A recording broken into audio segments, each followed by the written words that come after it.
Larry Miliete calling his kids from jail, telling them to watch prison movies. A TikTok star accused of killing his estranged wife and her friend. A family member now shares new details about their troubled relationship. The vaccine rollout could come to kids younger than the age of 12 as soon as next week. We'll tell you what you need to know. Is it cheaper to buy your airplane ticket at the airport? We verify ahead of the holidays.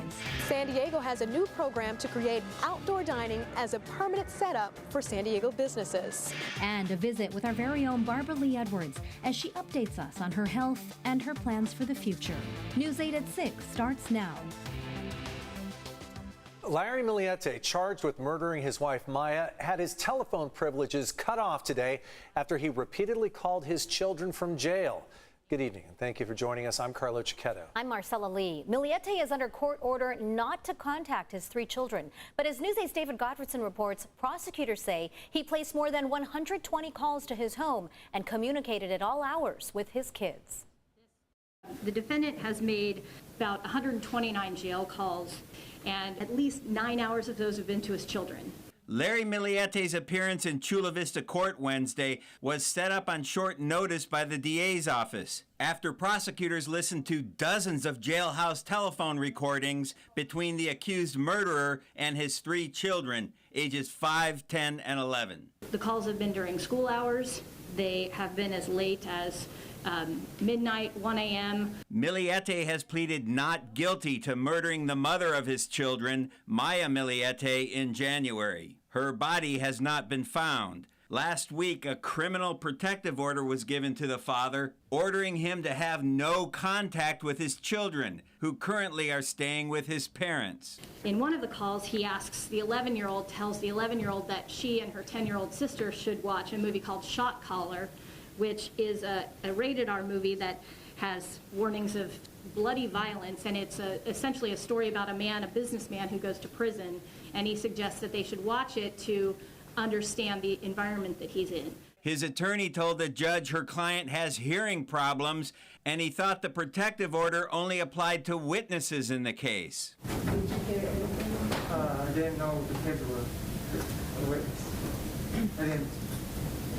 That's when the judge cut off the defendant's telephone privileges, ordering that he could only call his attorney from jail. I believe, sir, that you understood what your orders were and that you violated them blatantly and multiple times. Miliete's attorney said she is going to file a motion to change the protective order so her client can speak to his children, but it could be a week or longer before that motion is filed. And David, his attorney also is trying to get ready here to argue that her client Larry Miliete, should be released on bail. When's that hearing?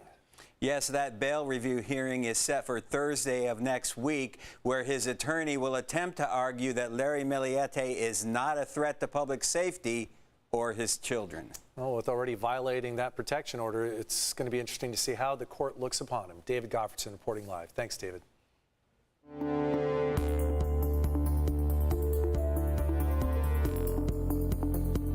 A COVID-19 vaccine could be available for children under the age of 12 as soon as next week. Yesterday, an FDA advisory committee voted in favor of an emergency use authorization for the Pfizer vaccine for kids 5 to 11 years old. Today, California health officials held a call to bring Californians up to speed on the rollout. News 8's Kirsten Holmes was on that call. Joins us now here in the studio with details on that. Kirsten?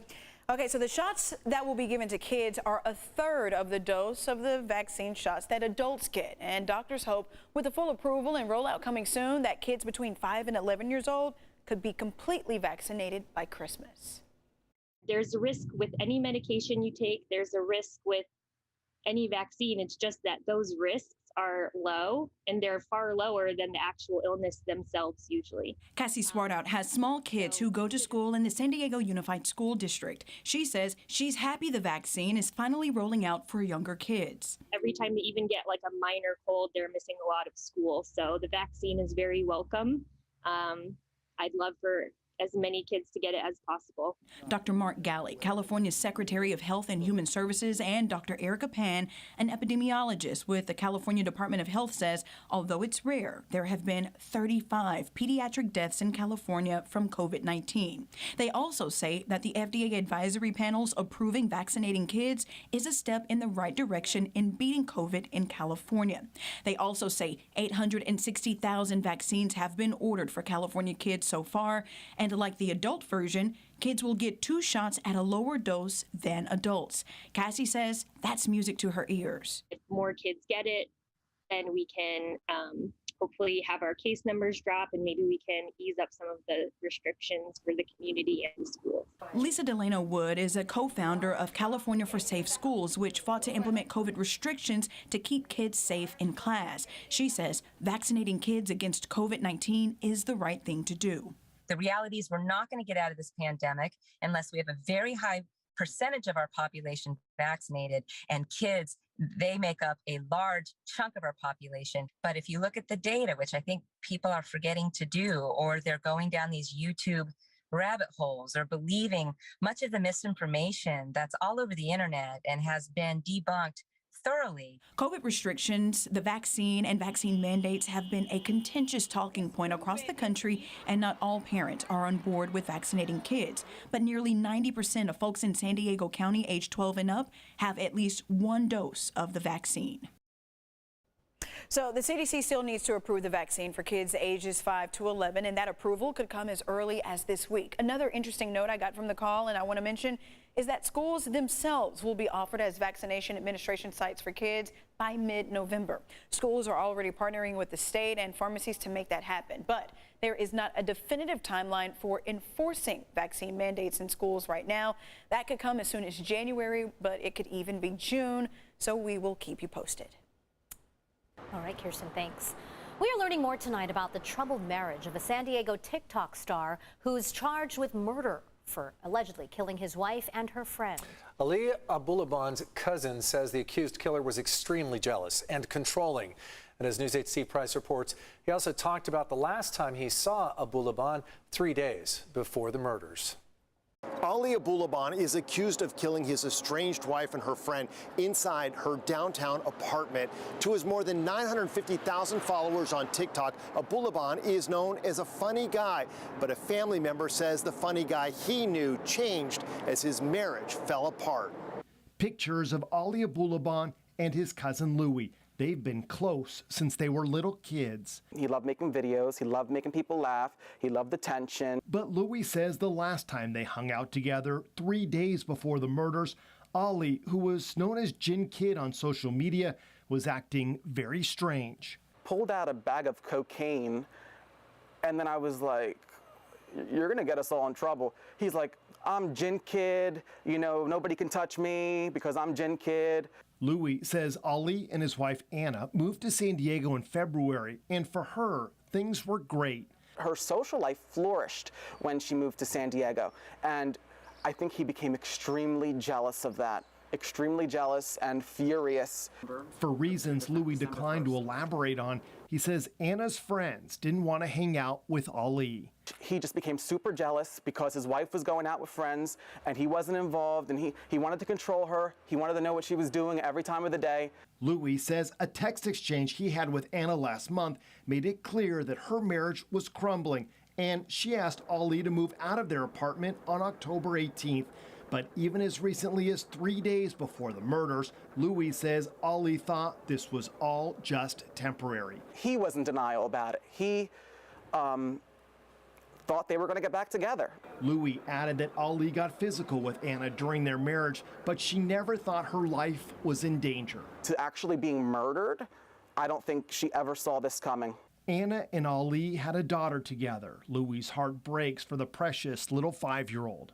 I can't even smile right now because I just think like this girl, you know, is losing both parents, and that's very sad. Ali is being held without bail in the downtown jail. He could face the death penalty if convicted. It's really sad to say, but I hate him. I have so much anger towards him, and I hope that they punish him to the full extent of the law because he deserves it. Steve Price, News 8. Thanks, Steve. A man accused in a 47-year-old cold case murder here in San Diego made his first court appearance today. Carlin Cornett pleaded not guilty of the July 31st, 1974 murder of Christy Bryant. The 22-year-old was stabbed to death while working at a 7-Eleven on Highland Avenue in National City. Police say advanced DNA testing finally matched Cornett to blood found at the scene. The 68-year-old was extradited from Las Vegas after his arrest there last month. The man accused of setting fire to a historic commercial building during the La Mesa riots has changed his plea to guilty. Daniel Sandoval was in court today to face arson and vandalism charges. The Randall Lamb building was torched when protests turned violent back in May of 2020. The building was one of several that burned to the ground. Sandoval is expected to be sentenced on November 29th.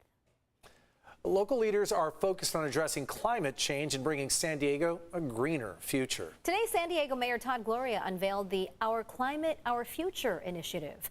Mayor Gloria says these plans will improve San Diego's public health and quality of life, as well as fuel more innovation in the economy. That's what we're attempting to do with Our Climate, Our Future. We want to keep San Diego on the leading edge of climate action, and we believe we can do that with our net zero pledge by 2035. The first phase of the initiative includes updates to the city's climate action plan.